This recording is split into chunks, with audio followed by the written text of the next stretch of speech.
जनतेसाठी कुणाशी भेटणारा आपला चॅनल सत्यमुख।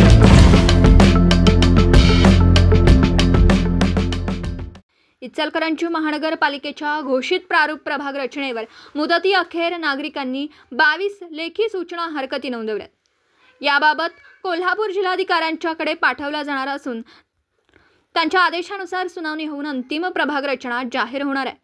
इचलकरंजी मनपाचे 4 सदस्य असे 15 आणि अखेरचा 16वा प्रभाग 5 सदस्य असा केला।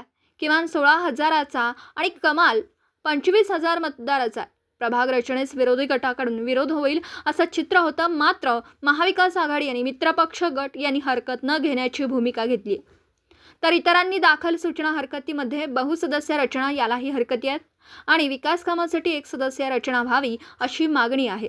तर नियम मोडून नवी रचना झाली आहे।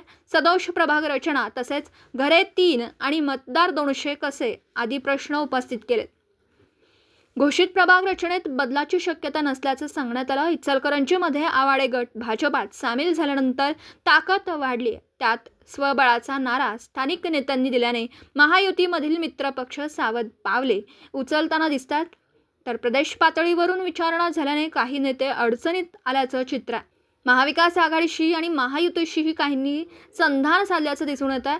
इचलकरंजीमध्ये काँग्रेस, राष्ट्रवादी काँग्रेस, शरद पवार, शिवसेना उद्धव ठाकरे तसेच माकप, शेकाप आणि इतर यांचा समावेश आहे।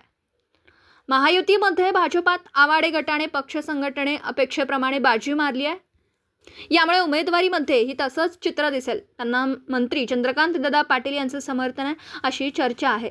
सध्या भाजपा प्रदेश उपाध्यक्ष माजी आमदार सुरेश हाळवणकर हे उपस्थित आहेत। सत्यमुख प्रतिनिधी रामभाऊ टिंकणे, इचलकरंजी। जनतेसाठी कुणाशीही भेटणारा आपला सत्यमुख। लाईक करा, शेअर करा आणि बेल आयकॉन ऑन करा। मित्रांनो, विसरू नका।